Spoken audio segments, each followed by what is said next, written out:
এলো tata BS6 14 চাকা dumper, গাড়ি বলছে টানছে না, চেক লাইট এমআই লাইট জ্বলে আছে। তো আমরা ল্যাপটপ লাগালো, তারপর বলছি কি প্রবলেম আছে গাড়িতে কি প্রবলেম হচ্ছে ভাই?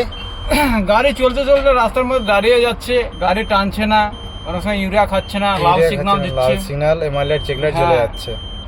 ওকে, তো আমরা প্রবলেম আছে 42 38 35 77, 42 38 5 বার, 35 একবার। তার সাথে আছে সব থেকে ডেঞ্জার হলো 18380 বার নক্সের প্রবলেম। তা আমরা নক্সটাও বরাবর চেক করব এতবার কেন এসছে।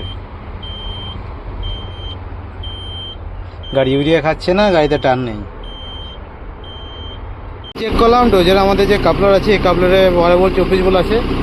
তো আমাদের 24 বল আসছিল না, তো 24 প্রবলেম আমাদের একটা ফিউজে গলে গেছিলো, নজলটা জাম হয়ে গেছে পুরো। তো নজলটা আমরা নতুন লাগাবো। যে 35 83 আসতো, বারবার আসতো, ইনঅ্যাক্টিভ হয়ে যেত। ভোল্টেজ থাকার কারণে অ্যাক্টিভ থাকতো গাড়িটা, নাহলে একটু আমি আরেকবার লাগিয়েছিলাম, তো একটাই প্রবলেম, কোড এসে চলে যেত। তো আমরা নক্সটাও চেঞ্জ করে দিচ্ছি তার সাথে। আমাদের ডোজিং বরাবর হচ্ছে, তবে ওটাই ইলেকট্রিকের প্রবলেম ছিল, সাথে আমাদের নজলটা জাম ছিল।